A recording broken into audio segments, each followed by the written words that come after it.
আসসালামু আলাইকুম। প্রিয় নবম ও দশম শ্রেণীর শিক্ষার্থী বন্ধুরা, আশা করি তোমরা সবাই ভালো আছো, সুস্থ আছো এবং বাড়িতে নিরাপদে অবস্থান করছো। কোভিড-19 মহামারীর কারণে তোমরা দীর্ঘদিন শ্রেণীকক্ষে অনুপস্থিত রয়েছো, যার কারণে তোমরা পড়ালেখায় অনেক পিছিয়ে গেছো। তাই আজকে আমি তোমাদের জন্য অনলাইনে গণিতের একটা ক্লাস নিয়ে আসছি, যাতে করে তোমরা বাড়িতে বসে আমার ক্লাস দেখে তোমরা অধ্যয়ন করতে পারো। আশা করি তোমরা সবাই আমার ক্লাসটা মনোযোগ দিয়ে দেখবে। আর যদি তোমাদের কোনো বিষয় বুঝতে অসুবিধা হয় তাহলে তোমরা আমার সাথে যোগাযোগ করবে অথবা নিচে কমেন্টে লিখবে। তো আজকে আমরা আলোচনা করব নবম ও দশম শ্রেণীর সাধারণ গণিত বইয়ের দ্বিতীয় অধ্যায় সেট সম্পর্কে। তো এই অধ্যায়ে আমরা শিখব সেট কি, সেটের বৈশিষ্ট্য, সেটের ফোকাস। তো সেট কি সেটা জানার আগে আমরা জানতে হবে এই সেটের সাথে আমরা কবে থেকে পরিচিত। তো তোমরা আসলে একটু চিন্তা করে দেখো, তোমরা কবে থেকে এই সেটের সাথে পরিচিত।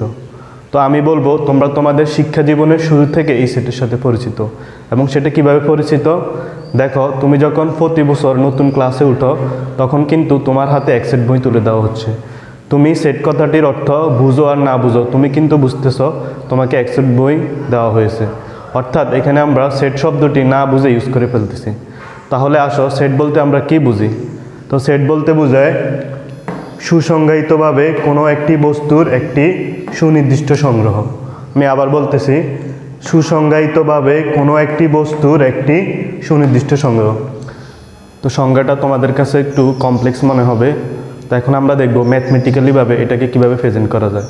ধরো আমরা যখন প্রতি বছর নতুন ক্লাসে উঠি তখন আমাদেরকে যে বইগুলো দেওয়া হয় সেগুলো নিয়ে আমরা একটা সেট গঠন করি।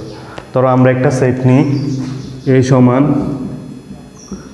বাংলা, ইংরেজি, গণিত।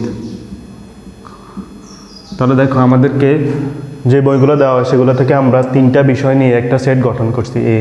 তাহলে আমাদের এ হচ্ছে তিনটা বিষয়ের একটা সেট। এখন আমাদের দেখতে হবে এই সেটের কিছু বৈশিষ্ট্য রয়েছে। অর্থাৎ সেটকে আমরা যখন লিখব তখন আমাদেরকে কিছু বৈশিষ্ট্য মেনে চলতে হবে।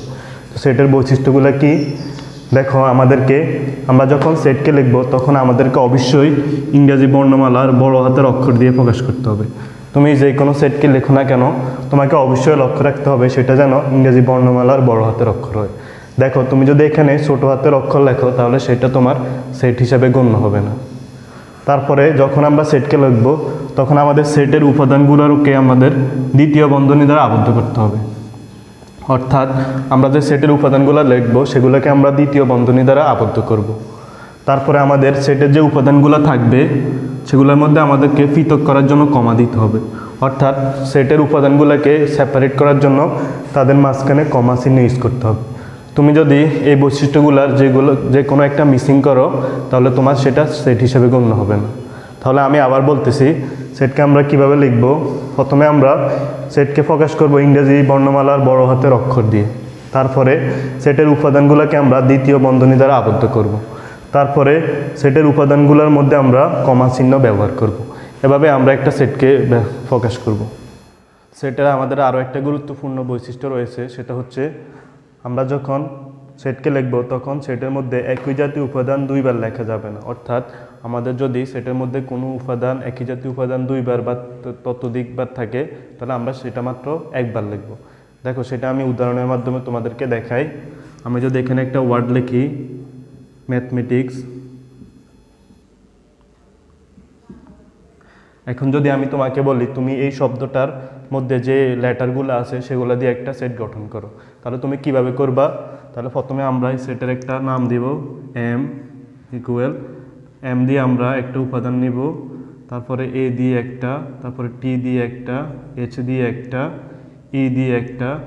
দেখো এখানে আবার এম, আমরা কিন্তু এখন এম আর লিখতে পারবো না, কারণ যেহেতু আমরা এমকে অলরেডি একবার লিখছি তাহলে আমাদের আর লেখা যাবে না। তারপরে আমরা লিখব আই লিখব, তারপরে সি লিখব, তারপরে এস লিখব। অর্থাৎ তাহলে এখান থেকে বোঝা যায় সেটার মধ্যে যদি কোনো উপাদান দুই বা ততোধিক থাকে একই জাতীয় উপাদান তাহলে আমরা সেটাকে মাত্র একবার লিখব। কারণ সেটা আমাদের কাছে জানতে চায় না কোন উপাদান কতবার আছে, বরং সেটা আমাদের কাছে জানতে চায় কি কি উপাদান আছে। এই জন্য আমরা যখন সেটকে লিখব তখন আমরা একই জাতীয় উপাদান মাত্র একবার লিখব।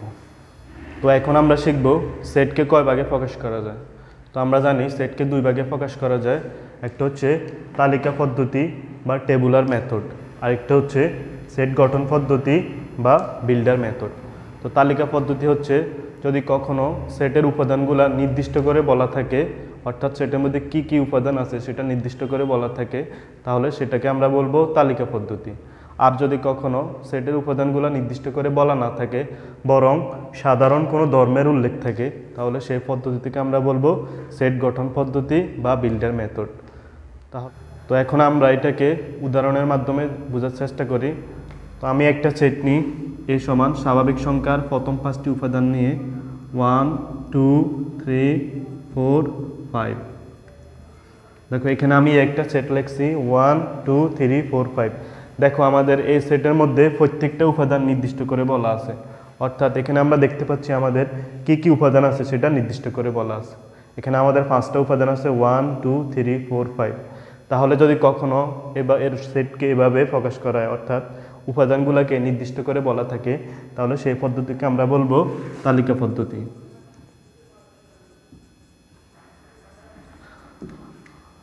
এখন এই সেটটাকে আমি যদি অন্যভাবে প্রকাশ করতে চাই, অর্থাৎ উপাদানগুলোকে নির্দিষ্ট করে না বলে একটা বৈশিষ্ট্য বা একটা ধর্মের উল্লেখ করে দিই, তাহলে সেটাকে বলবে সেট গঠন পদ্ধতি। যেমন আমি যদি লিখি এ সমান এক্স সাচ দ্যাট এক্স স্বাভাবিক সংখ্যা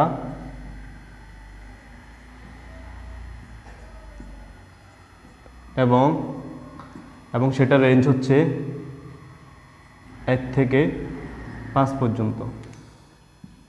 দেখো এখানে আমি উপরের সেটটাকে অন্যভাবে প্রকাশ করছি, এ সমান এক্স সাচ দ্যাট এক্স স্বাভাবিক সংখ্যা এবং এক্স এর রেঞ্জ হচ্ছে 1 থেকে 5 পর্যন্ত।